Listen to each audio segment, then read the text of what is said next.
कहानी है। विक्रम एक शक्तिशाली और न्यायप्रिय राजा जो अपने राज्य में अपराध और अन्याय को समाप्त करने के लिए प्रतिबद्ध था। एक दिन वह एक जंगल में घूम रहा था जहां उसने एक पेड़ पर लटके हुए बेताल को देखा। बेताल ने विक्रम को बताया कि वह एक शक्तिशाली प्राणी है जो किसी को भी मारने में सक्षम है। लेकिन उसने विक्रम को एक शर्त पर छोड़ने का फैसला किया। वह उसे एक कहानी सुनाएगा और अगर विक्रम कहानी का उत्तर देने में असमर्थ होगा तो वह उसे मार डालेगा। विक्रम ने शर्त स्वीकार कर ली और बेताल ने अपनी कहानी शुरू की। एक समय की बात है। एक शहर में एक वृद्ध व्यक्ति रहता था जिसके पास एक सुंदर बेटी थी। वह अपनी बेटी को बहुत प्यार करता था और उसके लिए एक उपयुक्त वर ढूंढना चाहता था।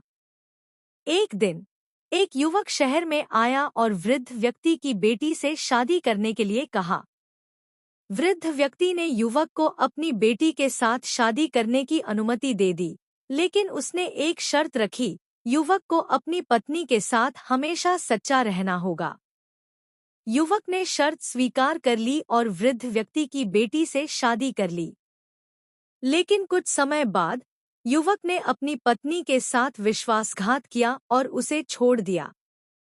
वृद्ध व्यक्ति की बेटी ने अपने पिता के पास वापस आकर अपनी कहानी सुनाई। वृद्ध व्यक्ति ने अपनी बेटी को समझाया कि वह अपने पति के साथ सच्ची नहीं थी, इसलिए उसने उसे छोड़ दिया। अब विक्रम, तुम्हें बताना होगा कि क्या वृद्ध व्यक्ति की बेटी को अपने पति के साथ सच्ची रहनी चाहिए थी या नहीं। विक्रम ने सोचा और फिर कहा, वृद्ध व्यक्ति की बेटी को अपने पति के साथ सच्ची रहनी चाहिए थी। अगर वह सच्ची रहती तो उसका पति उसे नहीं छोड़ता। बेताल ने विक्रम की बात सुनी और कहा, तुम्हारा उत्तर सही है विक्रम। तुम्हारी बुद्धिमत्ता और न्यायप्रियता की वजह से मैं तुम्हें जाने दूंगा। लेकिन याद रखो, सच्चाई और न्याय हमेशा जीतते हैं। और इतना कहकर बेताल गायब हो गया और विक्रम अपने राज्य में वापस आ गया।